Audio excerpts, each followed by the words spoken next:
Okay, time to get started. Get the show on the road. That's the name of the game when streaming. So today I wanted to look over some submissions from the radio feature, and then we are covering a chapter on reporting this week, which is pretty useful. It actually reports. It actually talks about specific techniques to use to report on an event and a profile, which is pretty cool because it's kind of the options that we had to do. So first of all, going around the room, not everybody got their script in yet, so there's obviously still time, but I just wanted to check in with you, see how things are going, if there's anything we can clarify, or any difficulties you've encountered that you want to share with us. Just scheduling for me. It's been a complication getting my interviewee to on the lockdown. It's been a complication, but yeah, that's a regular thing. It sure does. Yep, that's the number one reason why stories get held up, is just getting the person to actually talk. Ron, were you able to get in touch with George? I shot him an email yesterday. Oh, good. Okay, so he should get back to you very soon. So that's good. That'll have something to go. Jonah, how was the crawl? The crawl was good. Yeah. Okay. Do you have like too much to deal with right now, or what's? Yeah, I don't know. I might do my other story. Really? How come? Just because it's easier with like interviews. Oh, okay. Yeah. And I don't know. I was like struggling. I don't know. I can talk to you later. Okay, if you want. Remember, anyone wants to talk one-on-one, I have office hours, RX 170, 11 a.m. to noon. Always happy to see if you wanted to talk one-on-one, or before or after class is sometimes a possibility too. Yeah. Eric, anything difficulties to get over? Or? Well, it was my mistake. I planned the event I was going to go to for tonight. Okay. So I didn't look far enough into the syllabus. Oh, but that's okay. And so I got an interview tonight with the producer for one of the films that was submitted. Right. Yeah, of course. Okay. So I'll be talking to them tonight. Do you have to go out of town for that, or is that here? In Bernal Heights. Okay, in Bernal Heights. That's right. Okay, so there's somebody else who's covering like a South Bay thing. Right. Cool. But anyhow, that's good. Yeah, it's totally understandable if it is, if you need to get it done tonight. But I'm glad that it's happening. That's good. Definitely. Cool. Well, maybe, I'm going to just quickly recap on what the requirements were, and then maybe we look at one or two. If I asked for volunteers at this point, and I already volunteered Chow for something else this morning. So if anybody online wants us to take a look at their script they've submitted or something, that would be awesome. Otherwise, I might just pull something from the hat and hope that it doesn't freak anybody out if they get pulled from the hat. So let's just look over the assignment one more time, right? It's supposed to be 2 minutes. You can time it out as you write it. It's probably the best way to see that you come in at 2 minutes. The ones that we were listening to as examples were all 2 minutes long, so that's pretty useful to get a feel of what you can cover. Use from 1 to 5 actualities. So this thing should, have a number of actualities, which, remember, that's the industry word for sound bites. That's what actualities are. So between 1 and 5, we don't want to have the whole thing made up of actualities. But if you should be, based on the exercise we did last class, we're looking for actualities that provide a little bit of personality and character. So somebody says something in a particular way, or maybe they can cut through the BS and just say something plainly and clearly, which would be wonderful. So yeah, you're looking to pick actualities that lend some character to the piece, basically. If you find there's a lot of factual stuff, don't use the actuality for it. You should communicate, The festival was started in 1996 and has been on for 16 years with only one interruption in 2009 for, it's that you should give all of that yourself, but, instead get the more impressionistic, emotional character type of stuff in your actualities, I'd say, right?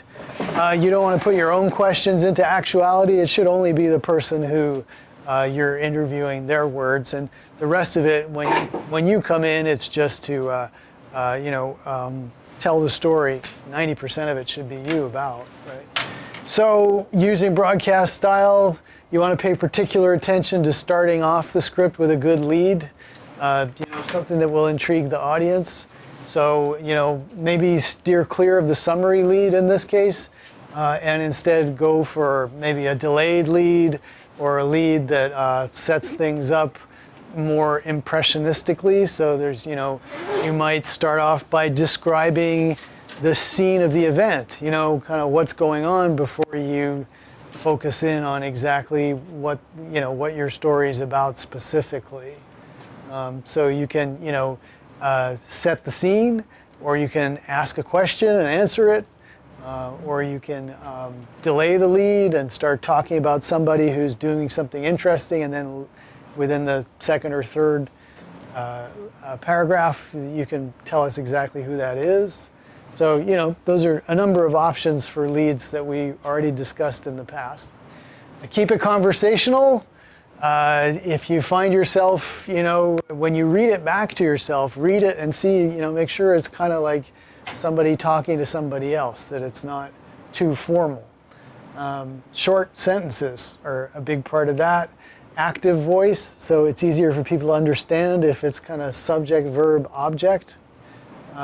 There are a few occasions where you can't do that, but mostly you can. Attribution before the actuality is typically the rule, but you can also, if you have a longer actuality that maybe runs, you can break it up into two sections.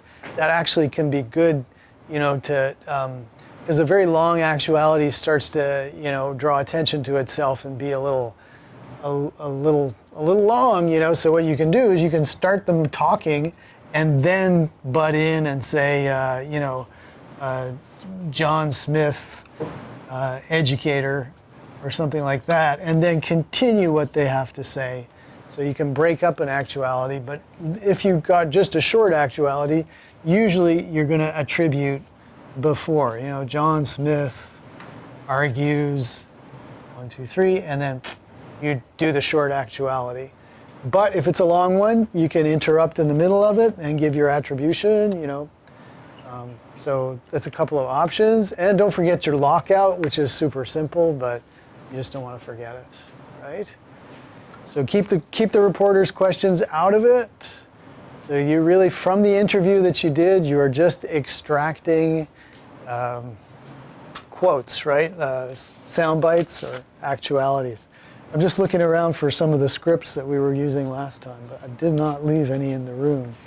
But if you check the archive, if you're interested, last class we did we had a couple of transcripts and we searched through them and found out which were the good bites to take.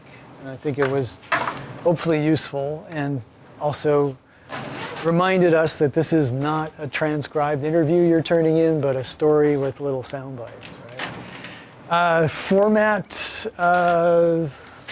if you just click down on this link, remember the formatting instructions are there. It's kind of a big document, but the format we're using is the same as a wrap. So, or here's the feature example. So a slug, 3 lines, total runtime, you'll be 2 minutes about. Start off with the anchor talking. Sooner or later it becomes the reporter. You are the reporter. And then at another point, you will switch to an actuality. And so here NPR has numbered them, Act 1, Act 2. You don't necessarily have to do that, but put Act and then the name of the person who you're interviewing in square brackets. If you use Nat Sound, and I highly recommend you use Nat Sound, it's a real big part of it, then identify it as Nat Sound. And in your actualities, use sentence case so that it's real clear what your actualities are, and then also, give us a total runtime on the actuality. Like that'll be 5 seconds, 15 seconds. 20 seconds is a long actuality. They average between 10 and 20. So you don't want, a full page actuality. Even if it was like totally awesome, that everything they said you felt was really good in that minute, then you should break it up and pick just the subsections that were really good and try to keep them between 10 and 20 seconds each. Even if a whole minute seems fantastic to you, break it up with, like, for instance, by putting the attribution in the middle or something, or you can always like interject something in the midst of what they're saying and then play more of the bite. But don't let the actuality run like a full minute or something, so 10 to 20 seconds. Because you'll see it seems really weird once you get into an actuality that's that long. We're not used to it. And then don't forget the lockout at the end, which in this example, unfortunately, is not there, confusingly. But here in the rap example, the lockout is there. So that's good. Work for KCSF. Would have been my dream one day that we actually get these up on the air. It might still happen. Okay. Was it supposed to be 2 minutes? 2 minutes, yeah. So, yeah, Jonah. When I finish mine, I'll do it on my radio. I'm doing a show. Oh, you want to produce it for the radio? Sweet. I'll do mine. Awesome. That's good. That's great. That'll be fun to hear it. And Are you in Beam Club or?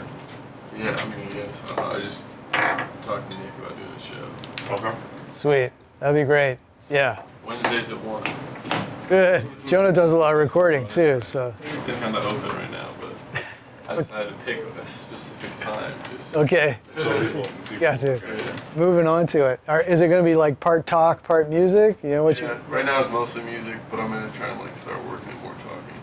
Cool. Do, like bring people in, do like interviews and stuff. Yeah, And any of the stuff you recorded during the crawl might be interesting. possibly, yeah. Yeah. Wow, that'd be great.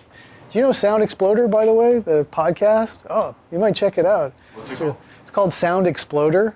So there's about 100 episodes now, I think, and basically they interview pop musicians about how they did a song, and they usually have the stems. So it'll be about 10, 15 minutes as they talk about the development of the song and stuff, and then eventually they'll play during the talk they play the stems, and then at the end of it they play the whole song, And so I don't know. I'm an old guy. There's not a lot of the artists that I really know or that I really enjoy hearing the finished product, but hearing how they did it is really very interesting. It really is. It's cool for someone who's interested in production. It's Sound explosion. yeah, Sound Exploder. Yeah, Sound Exploder. And it's yeah, and you guys will probably know more of the artists than the actual songs, So and that helps too, I think. It's pretty cool. Oh, and the other thing that Victor in our audio class turned us on to is a special episode. It's called. Let me find it again because it's really good. This is exceptionally good. Also audio themed, but we're all into it. Let's see here. I highly recommend this. 6 parts. It's about digital audio. And the guy's a musician. He's like an old rock musician. But he's really interesting as far as what happened in digital audio. I'm just pulling it up. I can never remember the title of it, but we'll have it in a sec. It's really worth listening to as well. Podcasts, come on. Really slow. The one you're thinking about, is that just sound? Just audio or Yeah. I'm just looking for the title of it. Sorry, it's like since I burned through it all, they're all auto-deleted. So now, because it's part of a series, Ways of Hearing. It's called. Anybody hear it? Ways of Hearing. No. Ways of Hearing. They're about 20 minutes per episode. The first one is called Time. It's really interesting. So Ways of Hearing. That's another podcast. Yeah, that's another podcast. I was figuring because we're on radio and stuff.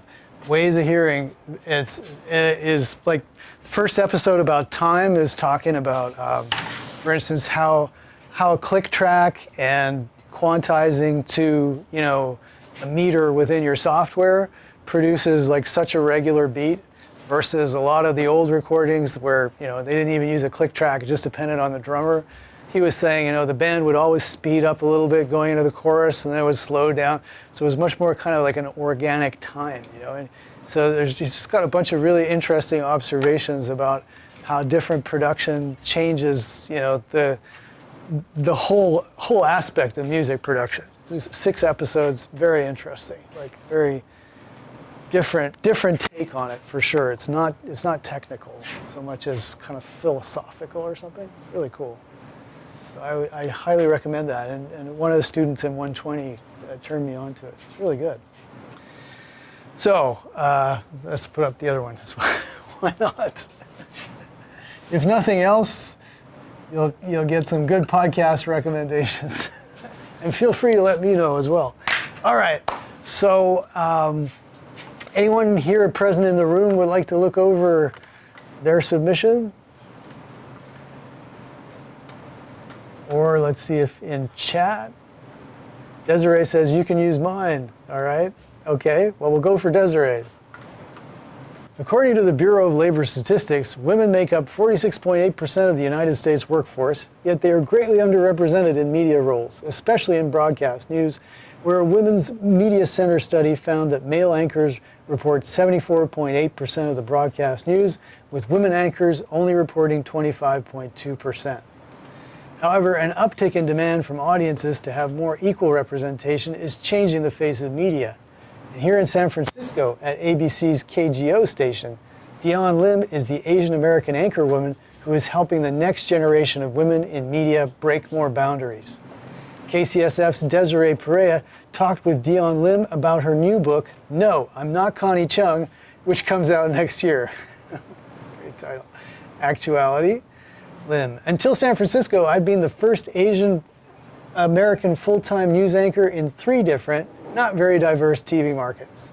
Being a reporter and anchor, you not only find yourself dealing with people from all walks of life in the field, but also in the workplace. I made a lot of mistakes coming up the ranks in TV, and who better to show women how to communicate than the woman who does her job in front of tens, if not hundreds of thousands of people each night. 17 seconds. Dion Lim is the daughter of immigrants from Hong Kong and Taiwan. She was raised watching 2020 because her parents wanted her to learn how to speak English like the anchors, though it was in that time that she realized she could help give others a voice like Hugh Downs and Barbara Walters did. She got her degree in broadcast journalism from Emerson College, but the idea for the book didn't come until after a chance blogging opportunity. Actuality. A friend of mine wrote a popular blog about self-esteem and asked me to be part of a post about feeling beautiful without makeup. When I took off the anchor makeup mask and shared my story of insecurity with the world, that post received so many comments from women who were inspired to share their own stories and show their true selves. I knew there was more I could do using my platform of being on the news. After that blog post, I was getting regular requests to speak at colleges and at women's groups to tell my story of being a minority woman battling nasty viewer comments or just everyday workplace interactions. That was when I knew I wanted to write a book. 35. Published by McGraw-Hill, one of the largest textbook publishers, Lim's book is titled I'm Not Connie Chung. Lim. I want women to know it's not about being the loudest, the fiercest, or the baddest bitch. It's about having the savvy, the know-how, the self-esteem to communicate in even the most tricky situations. The book hits shelves in September 2019 and will be available in bookstores, on Amazon, and audiobook format, though Lim hopes it will be part of college curriculums across the U.S. as well. For KCSF, I'm Desiree Perea. All right, folks. I love that. What did you guys think? It was really solid. Uh-huh. What did you like about it? I liked that the actualities were broken up only to like provide like concrete information that would have been difficult to get out of the source without like including questions. So yeah, like this transition No, the next one. From this actuality to the next one, I felt was super strong. It's like, what's it, 2 lines? It gives you like a reiteration of some information that you already got, but prefaces it with new information about the publisher, and then transitions into like really talking about the book, which isn't exactly addressed in the previous actuality. Yeah, I wholeheartedly agree with you, William, and I compliment you on the specificity of your comment and appreciation of this. That's great. I'm just wanted to check in and see if the author herself has anything to say. Desiree, feel free to speak up.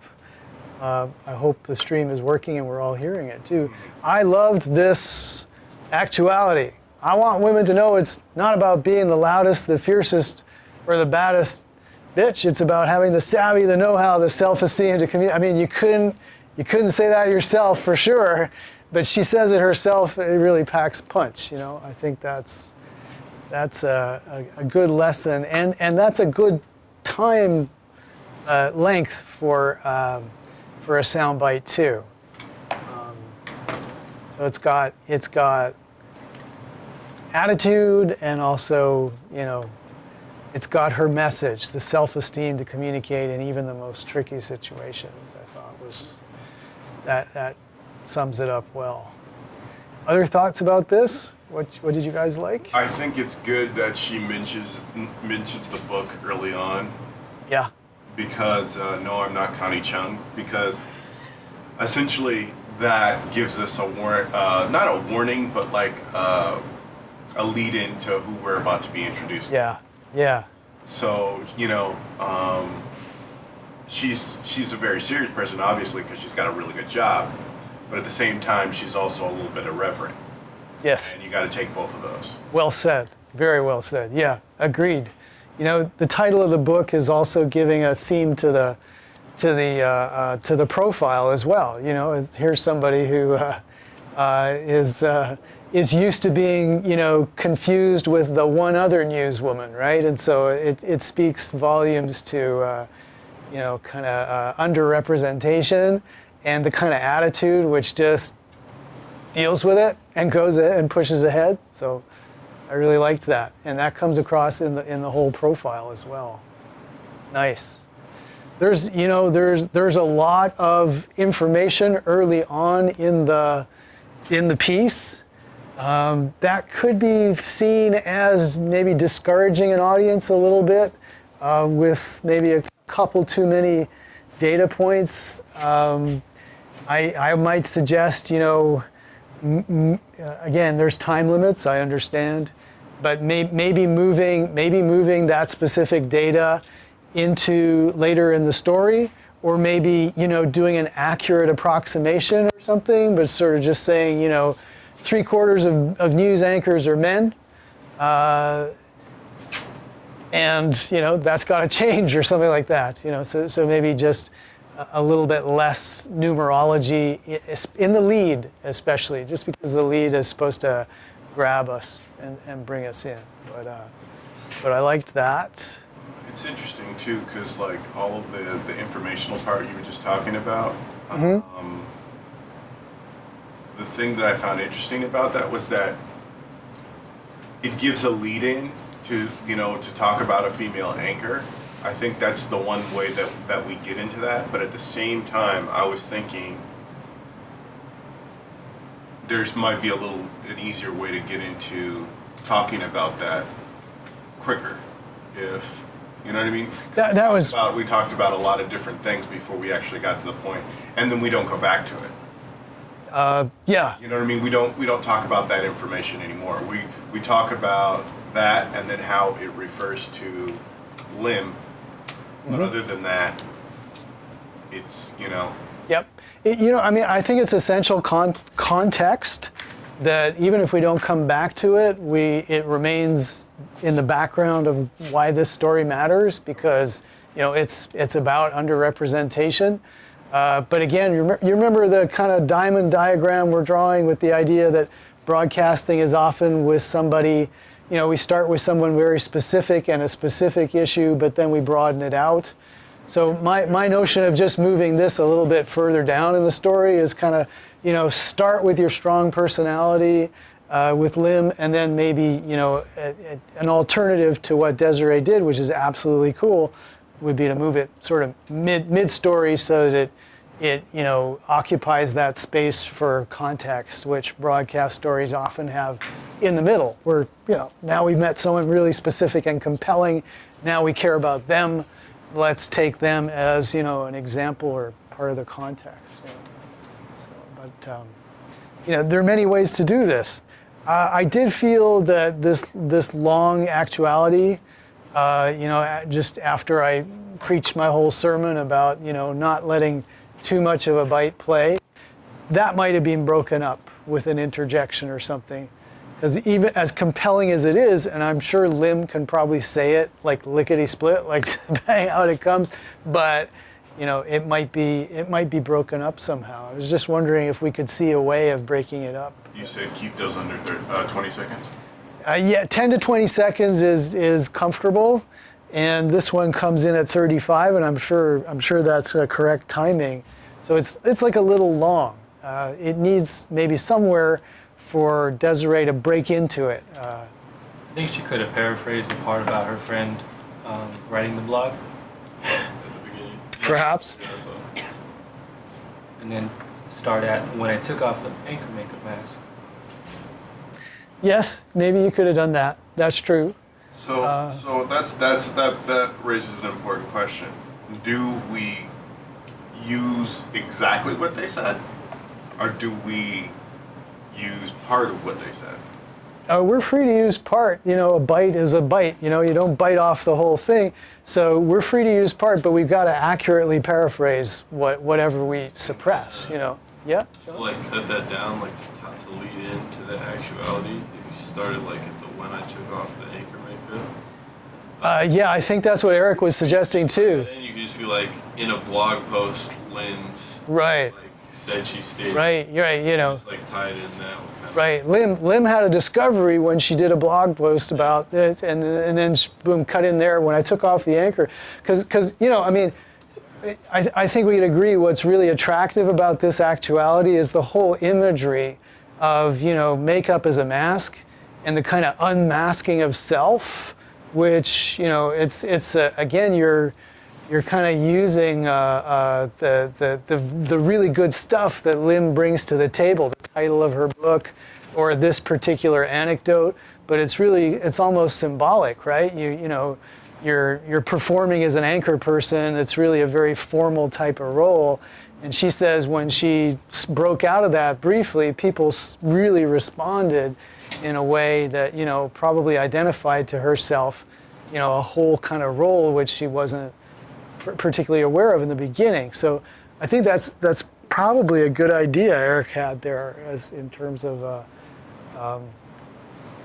breaking it up. Another thing might be, again, if you want just an interjection, you could say, I knew there was more that I could do using my platform of being on the news, and you could just interject, today Lim makes appearances across the country, and then play. After that blog post, I was getting regular requests to speak at colleges and so on and so forth. So, it's not necessarily that we have to shorten it all, although we only have 2 minutes, but maybe just break it up and you just pick your place to jump in.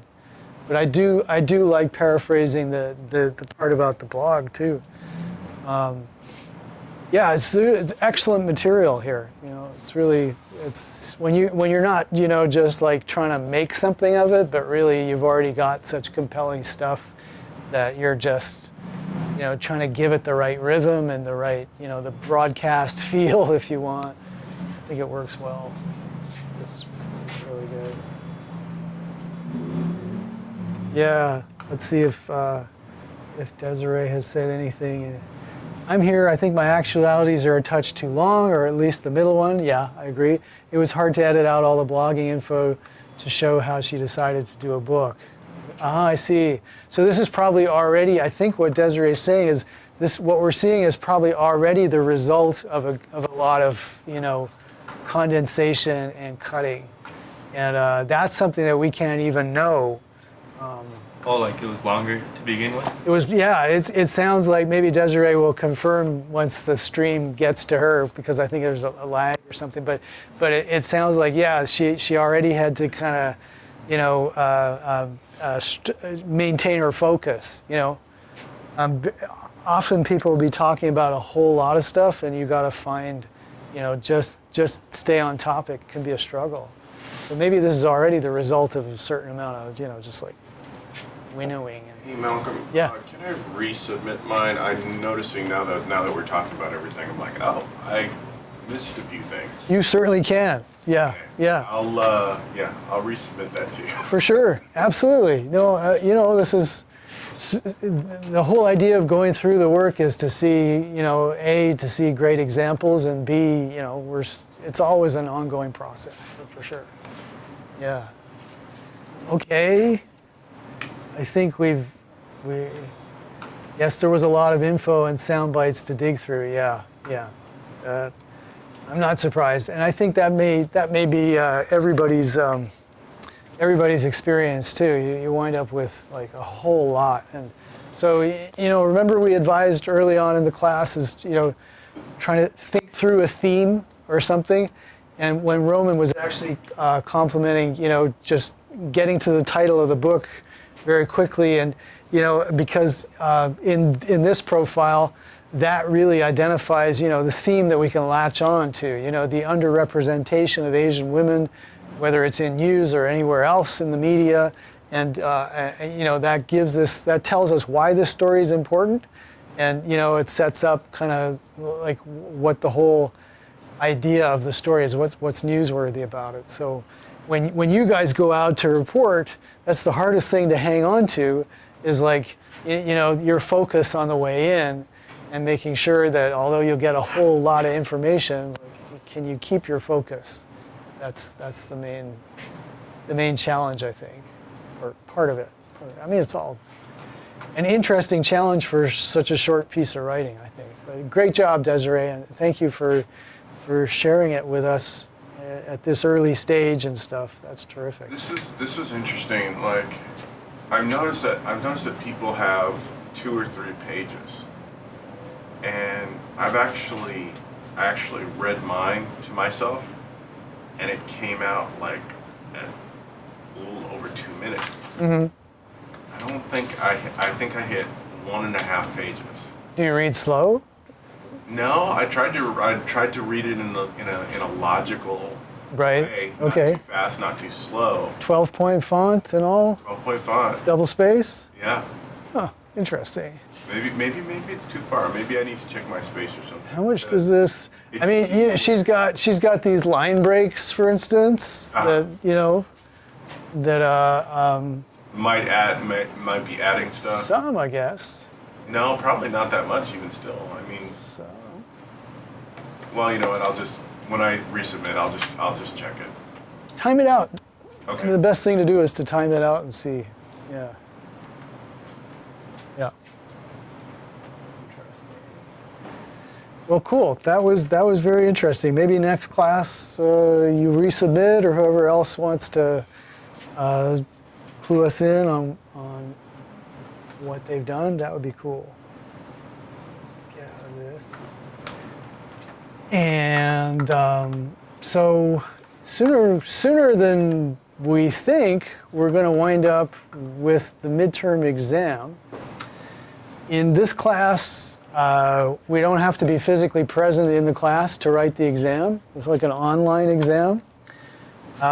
It'll be on October 11th during class time. And I have created a page with review stuff. The questions are about the chapters that we have read. And next class, I think we'll dig in and, you know, start looking at some of these. But for now, I have put up the links to the publisher's web quizzes. So they are online, and we can try one out even now if you want. Actually, that's probably a good idea, just to make sure it's all functional. And then there's some additional specifics that I added in here that would help you answer the questions. So you should study these specifics as well. So what do you think? Is it best to do the reading over again, or just I would move from this stuff here? practice on these quizzes and work with this stuff, and then looking at what questions you might get wrong on the quizzes or whatever, figure out like, why was that the answer that way or not another way, then maybe dig into that chapter and just see that, that extra stuff. So it's 50 multiple choice or true false questions, so it's like maybe like 35 multiple choice, 15 true false. So these are questions written by the textbook publisher, but we should be able to figure a lot of them out. For instance, this is the web quiz from the chapter that we looked at last week, which was about broadcast, writing for broadcast. And we'll go back to that chapter when we start next week doing, for video. But let's see if we can figure things out. So some kind of writing makes sticking firmly to the noun, verb, or noun, verb, object sentence. So what would that be? Concise. Concise. Roman suggests concise. Let's see. And we'll submit that. Yes, that was correct. Okay. Was anyone pulled? I might have been confused or drawn off by concrete, because we did talk about concrete nouns, being something that, tactile, that you could imagine touching. Yeah, reverse to the senses, right? Right, exactly, versus those abstract nouns. But otherwise, I think concise would have been my choice. In broadcasts, the audience members only get how many chances to hear what the reporter said? 0 is not an option. So what do you guys think? No, come on, 1. Why? Because everyone records the radio broadcast and then hears it again, right? So what I'd say is, when it comes to these questions, never overestimate the publisher. In broadcast writing, complex numbers are written how? Exactly, in exact numbers, in as many decimal places as possible, precisely, or in accurate approximations. Chow says D. Let's see. Of course, she's right. Okay. So, if instead of saying 74.8, I think it's percent, it's accurately, it's also accurate to say 3/4 of all announcers are men, So it's accurate enough, right? We don't want to mislead with our approximations, but we do want to use approximations. Most broadcast scripts are A, written in longhand, B, typed and double or triple spaced, C, typed and single space, or D, hand printed. What would you say? C. C? No, the correct answer was B. So we've been double spacing our scripts, and in fact, some of them do triple space. We've been double spacing. Well, there you go. I saved you from a wrong answer on the exam. Yep. When you type your script, look for opportunities to recast your verbs in present tense, says Chow. I think she's acing this. She is, okay? So in general, in broadcast, we try to, move everything into the present tense unless it sounds really weird. And it will sound weird if you say, last week, the police are investigating something, or last week, the police investigate the murder. That sounds weird, right? But we can always recast things in broadcasting, like police are still investigating the murder that happened last week, that type of thing. So broadcast often, tries to be, to set the story in the present tense. Even if something important happened before, you get into it from the present. But that doesn't mean, saying something weirdly counterfactual, like it happened a month ago, but you're talking about it using present tense verbs. Yeah. You have to find the continuation of the action in the present. Abbreviations. When you need to use abbreviations, you can use blank to dictate how you want someone to pronounce something. Oh, okay. So these are abbreviations like we're talking about FBI. So when you write that into a broadcast script so that you make sure someone understands that they should be reading it out as an abbreviation, what would you do? Hyphens and spacing, bold, title case, italics. What would you do? Well, so if it said FBI and you wanted them to say F and then B and then I. Yeah. You're saying A. I know you're saying A because that is correct. So you will see it written F-B-I or C-I-A. So that when the reader reading all caps in the scripts comes to something, They slow down. slow down, they realize, okay, C, say I, say A. That's just the way they write it. And it helps. It's all about helping the reader read accurately. Just put italics and see if they say CIA. You're not allowed to use any italics. No, there are no italics. There's no quotation marks in broadcast scripts because none of that will carry across. Are there even commas?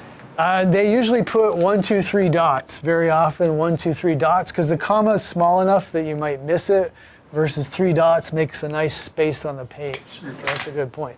But commas are acceptable in our style guide for sure. But a lot of broadcasts, they'll do 3-dot ellipsis. The lead of a broadcast story is written akin to what? A paraphrase, a print or web lead, a print or web headline, or a direct quote. This is tough, actually. It's a good thing we're reading it. C. Eric says C, and I believe he's correct. Yes, that's right. So the lead in a broadcast story is trying to capture your attention like a headline would.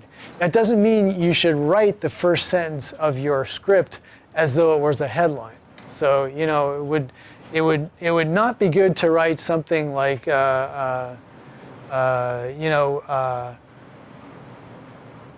robber caught yesterday or something like that. 3-line. No, you would want to say, a robber was caught yesterday. You still want to make it, conversational, but although my example sucked, you do want it also to kind of grab attention as well. So when we say it's like a headline, it's not actually, that condensed, non-grammatical form that a headline takes.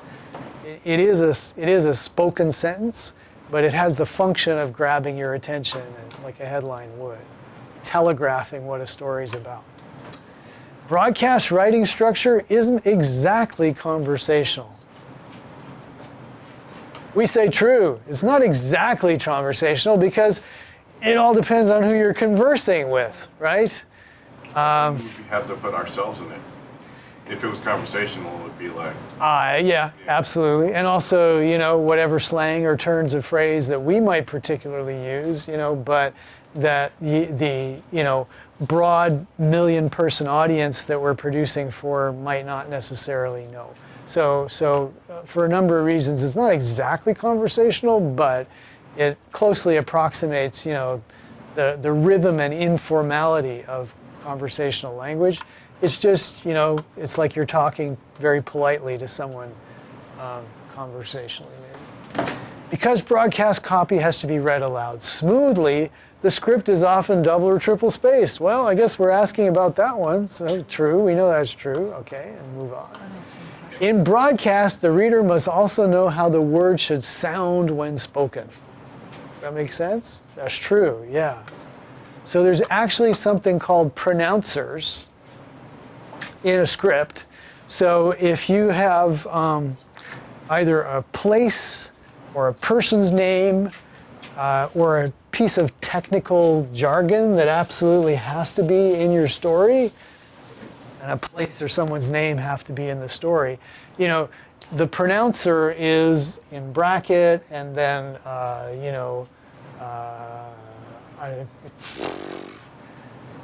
me, saw, we, p, or something like that, so that's called a pronouncer, all right? And so those go into scripts so that people know how to say it. Only once, not constantly, so that you only show it to them the first time the name comes up. And those... Something difficult. Yeah, if it's something difficult, yeah. and it's kind of your call as to that. My the guy I interviewed, he has the name of a movie, one of his movies, Grandmama.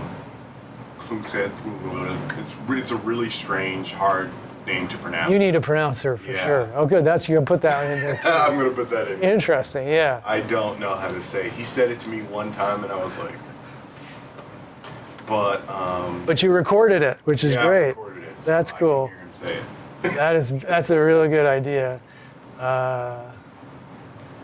I think, if I remember, they have this website for world affairs names. Oh, Jesus. Excuse me.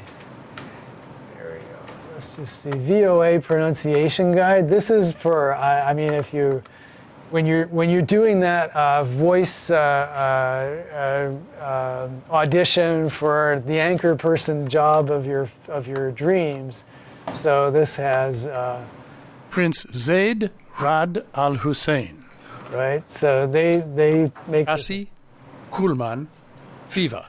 all right. So that's good, not just to see how the pronouncers are done, but also, you know, for world figures, you'll find them actually. A lot of them are on this site, so that's pretty cool. And I guess there's places as well. Yeah. Safar Abiyev. Oh, those are people. Yeah. Do you have one of the Syrian president? Let's go back. Let's see. Assad. Yeah, Assad.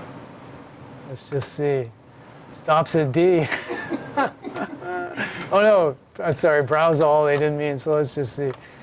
Serial man. St. Vincent. Okay, Syria. Let's see. Bashar al-Assad. So there's Hafez. There he is. Bashar al-Assad. Oh, how Yeah. interesting. Doesn't sound the same. Interesting. Okay. Assad. I always hear Assad. Yeah. I find in general Americans always use the long vowel when they do pasta and all that kind of stuff. So- I find that often Americans butcher names. well,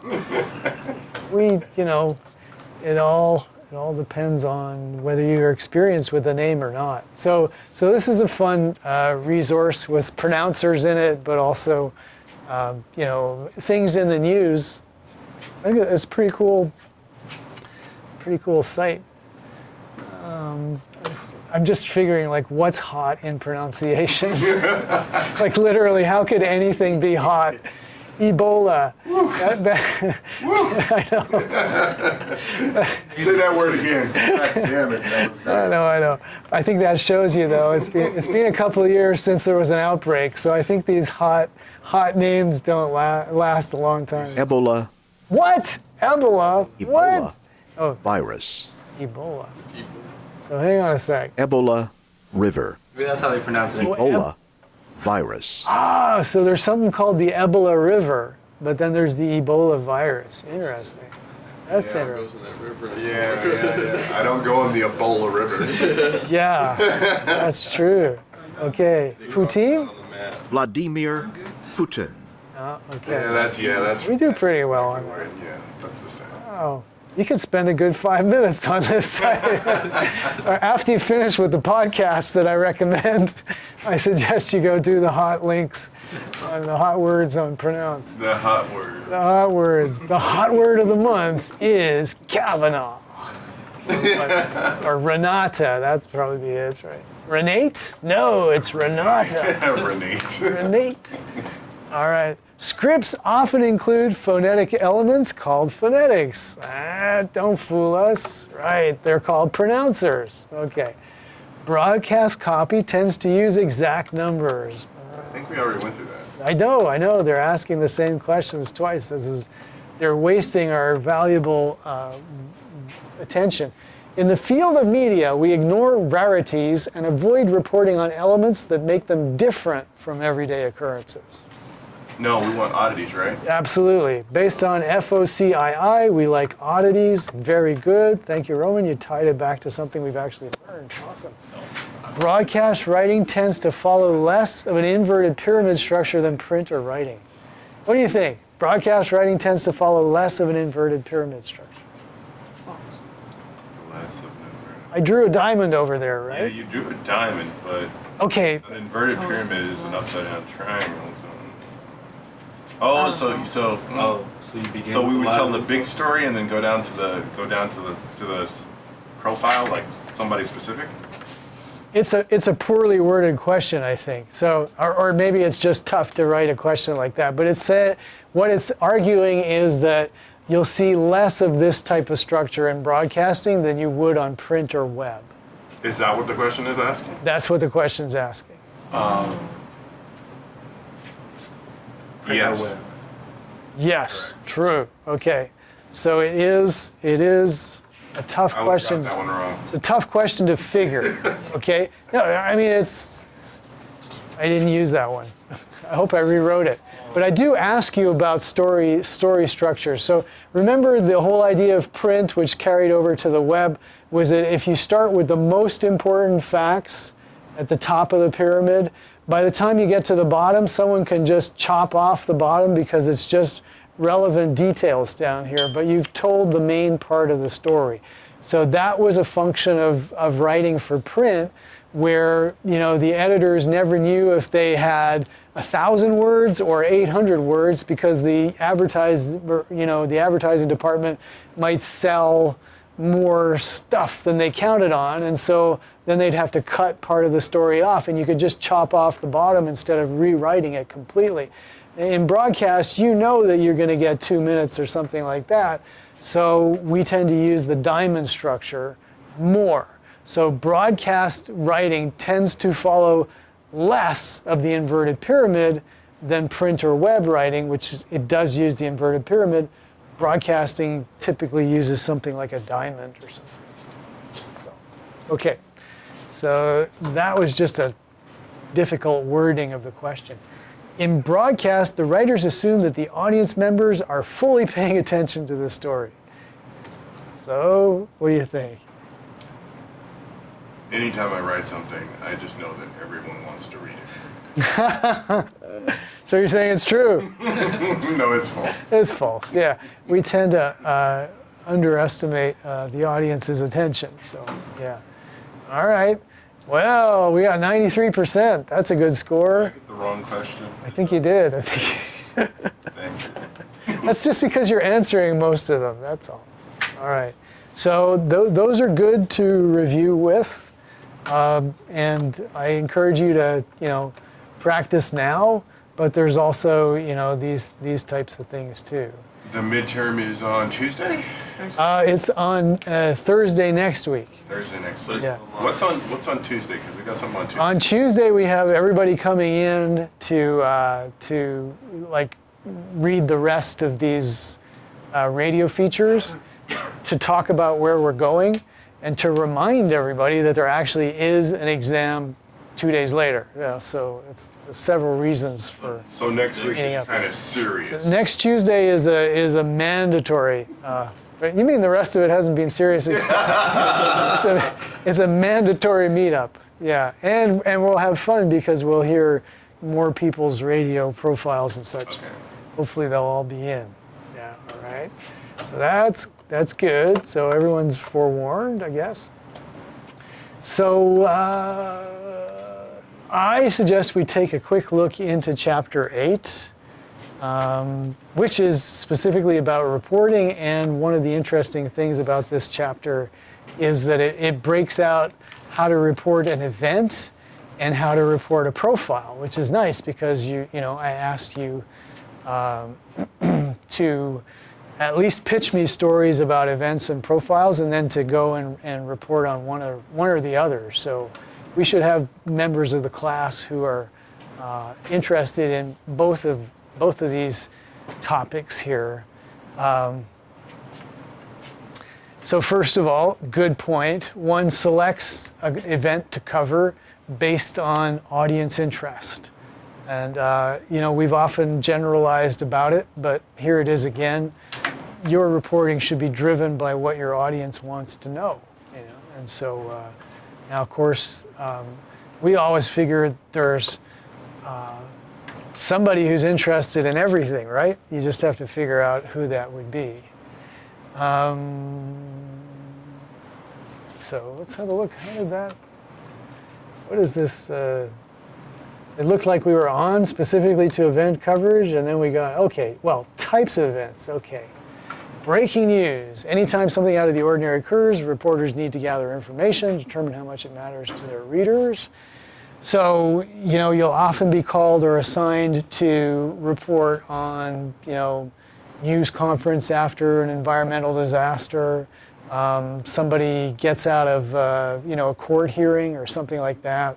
So these are events that are scheduled, and there's media support at them. There are people who expect you to show up and talk, which is one of the particularities about reporting an event, is that you got to be ready for their angle, but also that you're going to go there and get something you can use, which is important. That's why reporters flock to events, Speeches. So one of the challenges of reporting on a speech is you capture, the speech itself. So in broadcast, there's usually like a console or something that you can plug into and record the speech. And while you're recording the speech, you should also be watching, in video, we always had a time of day time code. So like you could set the camera to record the actual time. And then you, as you were listening to the speech, would just be writing down notes. Okay, there's a good bite at, 3:14, 30 seconds. There's another good bite later on. And so, kind of logging as you're actually recording the speech is a real time saver, And then after that, typically, if they have released the content of the speech in advance, which most big organizations will do, government will do it, and like for the State of the Union, they release the text to the media like a couple of days before, and then maybe the president, improvises, but probably not. So you already kind of know what's in there, so you have a chance to do, to figure out if you are going to be able to get access afterwards. You sort of know what it is you can ask, hopefully. If not, think about what your audience wants to know, and then make up your questions based on that. Again, it's based on what you heard. What is it? Meeting. A meeting is an event where a governing body of representatives comes to deal with a business pertaining. So, for instance, one of the assignments we used to do in this class was to go to a board of governors meeting, and there are a few reliable moments where a meeting may have some drama. So most meetings that are run in the typical civic, Robert's Rules of Order way, is that there will be a period for open comment, stuff that didn't go directly on the agenda. So there's usually something at the beginning and something at the end. That will be more spontaneous.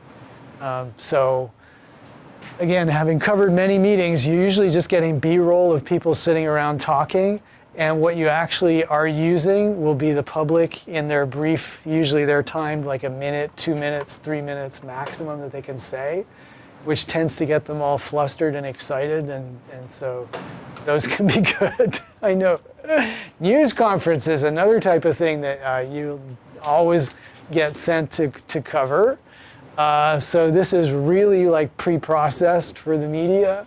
You'll usually be there with a bunch of other reporters or camera crews. Maybe they won't even send a reporter. There'll just be like 6 cameras in the back. And so, that is real service work, because you rarely get a chance to ask questions or stuff. But you get access to the media representatives, who are usually very carefully, prepared.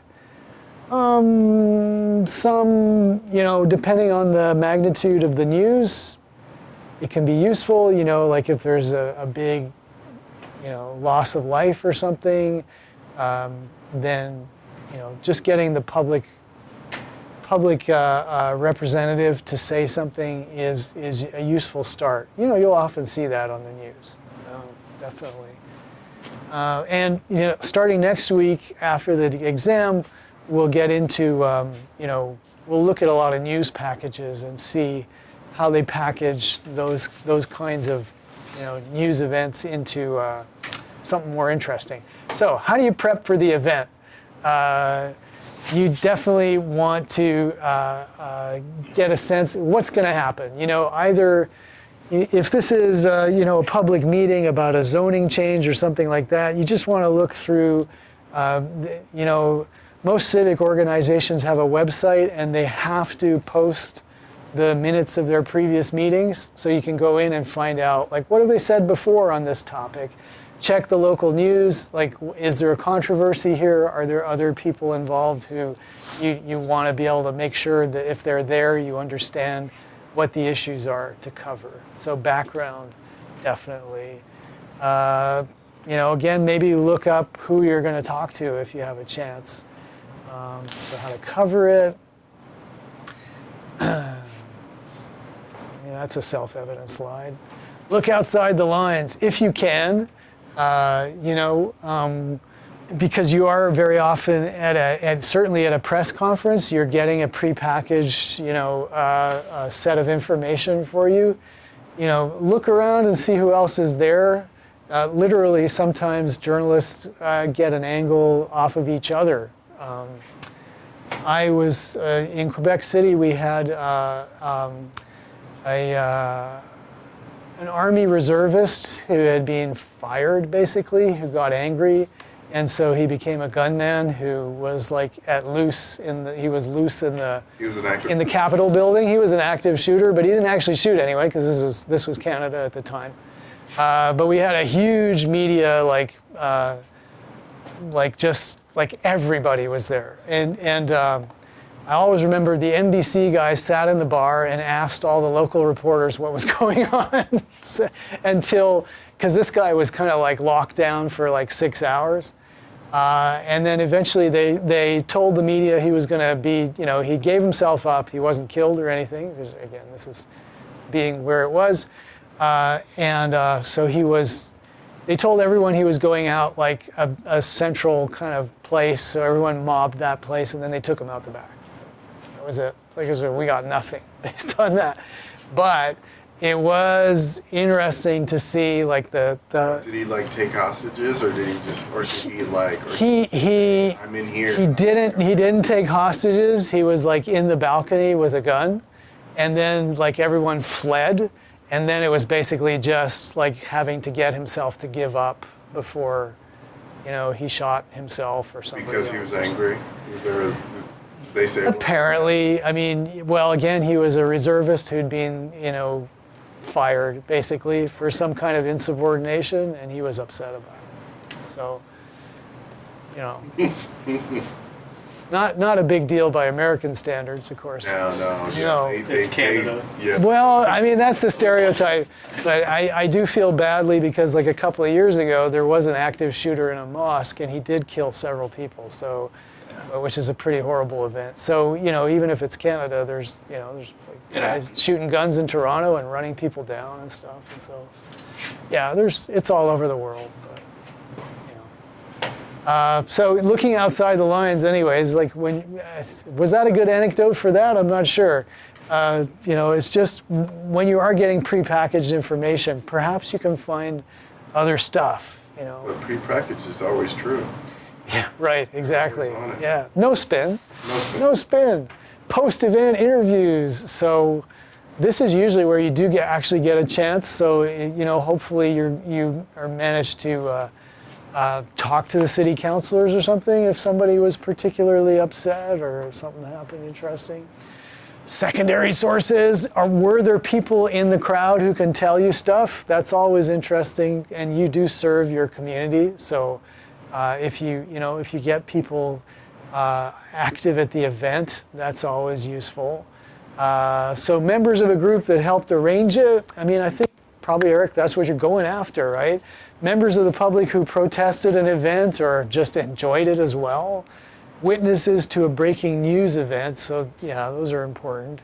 That's not a secondary source, that's a primary source, but anyway, that's somebody you'd want to get. Audience members at a speech, of course, members of the public who will feel the impact of a policy that a council or board approved. Yeah, for sure. So, you typically, the people who are on the stage or who are at the event in an organized fashion are experts, but you may, just talking to somebody who was just there is not very important, but if they had a stake, they got something to say, then they're important. So, I'm just thinking, Jonah, there are so many different people who probably went to that crawl, but are you talking to up and coming producers? Are you talking to, I don't know, equipment manufacturers who are trying to get their stuff into those studios? I mean, it could be interesting. Just figure out who's there. Check your facts. So often afterwards, you are looking as like, is this true? Is this spin? Or so you can't just take what they give you and treat it as though it's God's truth. You've got to check it out. Yeah, right. Facts no longer mean much here. No, absolutely. You got to check them because we're one of the lines of defense against total counterfactuality. Events outlined in their correct sequence, that's true. Outcomes presented in a clear and coherent way. So that's your responsibility for sure. Yeah. Get everybody's name properly said, So this is the real basic who, what, where, when, why. That's what you would have to report on. And again, when we used to do this as an assignment, it was, that was interesting just to make sure we got the Board of Governors, whoever was there, we got that right. Get contact information. So, if on second thought, when you are writing this up, you need more information, it would be good to know who these people were because the event is already over. All right, cool. Beyond the event, okay. Can I? Yeah, sure. What was it? In the last one, you had said that they're like just make sure everything's correct. As much as you can. And for some reason, the journalism, that's huge. Like if you're not right, you're gonna pay for it. Yes, it's true. Yeah. Apparently, other occupations not so much of a problem. Politics, perhaps. Right. Yeah. But what I was thinking was, I'm sorry. I was thinking of the Kavanaugh thing, and Blumenthal asked him a question, and he said, what was it? I think it was, a liar in one form is a liar in all forms. Yes, right. So, that's what people are thinking. If they look at your facts and they see that you're wrong in one other thing, they're like, what else are you wrong in? Exactly. That's right.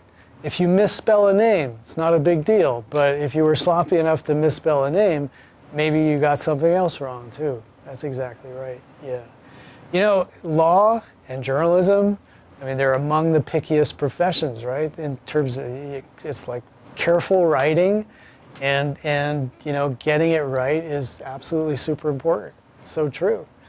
And I was reading a Washington Post editorial which pointed out that Blumenthal lied about something in his background, like, I don't know, his college career or something like that. So it was just like, it was comeuppance, you know what I mean? Yeah.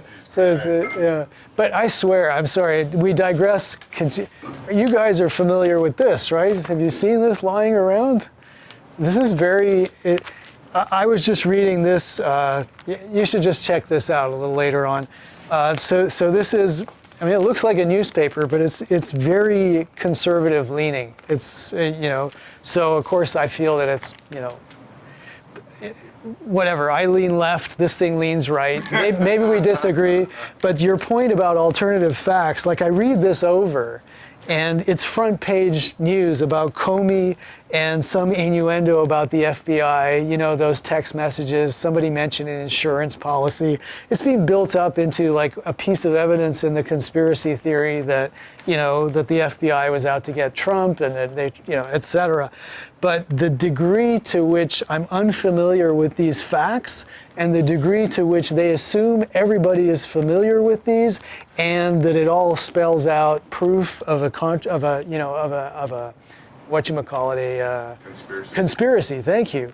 It blows my mind, you know, and yet that's what's going on. It's like I'm not just, it's not just that I don't believe it, but when I read it, I can't even assess it because it's the first time I've ever seen most of this information, and I don't even know if it's true or not. The amount of effort it would take just to find out if that actually happened, and then also, you know, to figure out if I think that it really means something, it's insane, you know, and that's what we're dealing with, you know. Well, as far as the email is concerned, everybody who was almost involved with it has been fired. So. Yep. So there you go. You know, they're trying to clean house, and not just clean house, but again, credibility. Again, it all comes down to credibility, right? If you're in the New York Times and one of your reporters is making stuff up, you fire the reporter, you fire the editor, you know, and anybody else who touched it probably, you know, and because it's so damaging, the whole thing about credibility. So yeah, absolutely, and you know, weirdly, but it does come down to, you know, before it's even an issue of is the truth there or not. It's like, did you spell people's names right and all that. So it's there. Okay, well, we're out of time for today, but we'll finish up on this chapter next class, and let's do another web quiz just for the fun of it next class. And if anyone wants to read their submission for the radio profile, that would be fantastic. And we'll get more of them next week.